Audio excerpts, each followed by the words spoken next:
Tous les votes ne sont pas encore dépouillés aux États-Unis, mais selon les projections, Joe Biden est en route vers la Maison-Blanche. La plupart des dirigeants européens ont très rapidement salué le candidat démocrate. Je félicite Joe Biden pour son élection comme 46e président des États-Unis. Les Allemands et les Européens savent que nous devons prendre plus de responsabilités dans ce partenariat du XXIe siècle.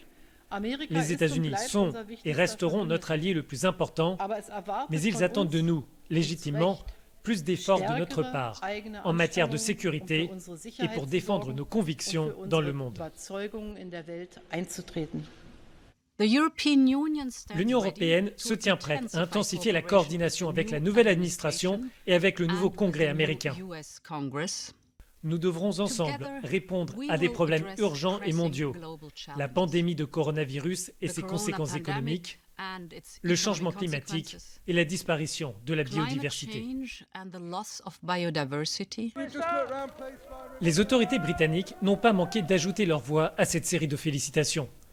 Alors que les négociations sur le Brexit reprennent cette semaine à Londres, beaucoup s'interrogent sur les conséquences de l'élection présidentielle américaine, sur les discussions en cours et sur la relation particulière entre le Royaume-Uni et les États-Unis. Je pense qu'il y a beaucoup plus de choses qui nous unissent, le gouvernement de ce pays et les autorités américaines, que des points qui nous divisent. Nous avons des valeurs communes, des intérêts communs, une perspective mondiale commune. Nous avons de nombreux efforts à faire ensemble pour protéger ces valeurs. Le Premier ministre slovène n'a pas apporté un soutien plein et entier. La semaine dernière, il saluait sur Twitter la victoire de Donald Trump et évoquait les inquiétudes du président sortant concernant les fraudes électorales. Tardivement, Janez Janša a reconnu que les relations amicales avec les États-Unis allaient se poursuivre.